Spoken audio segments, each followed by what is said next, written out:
জনদুর্ভোগ নিরসনে আগে স্থানীয় নির্বাচনের দাবি জানিয়েছেন জামায়াতে ইসলামীর আমির ডাক্তার শফিকুর রহমান।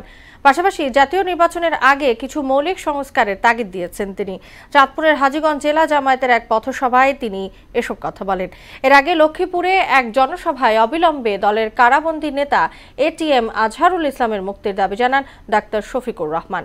চাঁদপুর ও লক্ষ্মীপুর প্রতিনিধি রিপোর্ট জানাচ্ছেন স্বামী স্বর্ণা।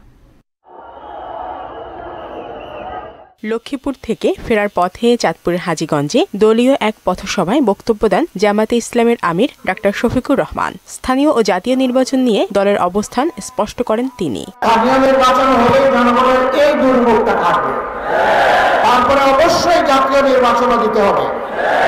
তবে জাতীয় নির্বাচনের আগে জনগণ চায় মৌলিক কিছু সংস্কার হতে হবে। 5 তারিখ একটা গোষ্ঠী খান খান হয়ে ভেঙে পড়েছে। এরকম অপরাধ যারাই করবে 5ই আগস্ট তাদেরকে জানিয়ে দিচ্ছে।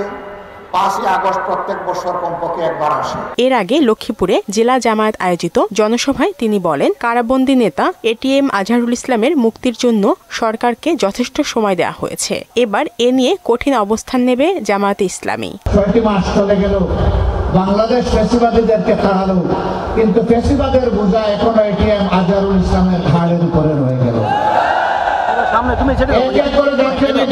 সবাই বের হয়ে আসলেন, এখনো আজহারুল ইসলাম অন্ধকার প্রকোষ্ঠে থেকে গেলেন কারাগারে। আজহারুল ইসলামের মুক্তির দাবিতে নিজে গ্রেপ্তার হওয়ার জন্য 25 ফেব্রুয়ারি আদালত প্রাঙ্গণে হাজির থাকার ঘোষণা দিয়ে শফিকুর রহমান বলেন, প্রয়োজনে জামাতের 3 কোটি সমর্থক জেলে যেতে প্রস্তুত। আমি সরকারকে অনুরোধ করেছি আগামী 25 তারিখ আমি স্বেচ্ছায় নিজেকে আইন শৃঙ্খলা বাহিনীর হাতে তুলে দিয়ে বলবো, আমাকে গ্রেপ্তার করুন এবং আমাকে কারাগারে পাঠান।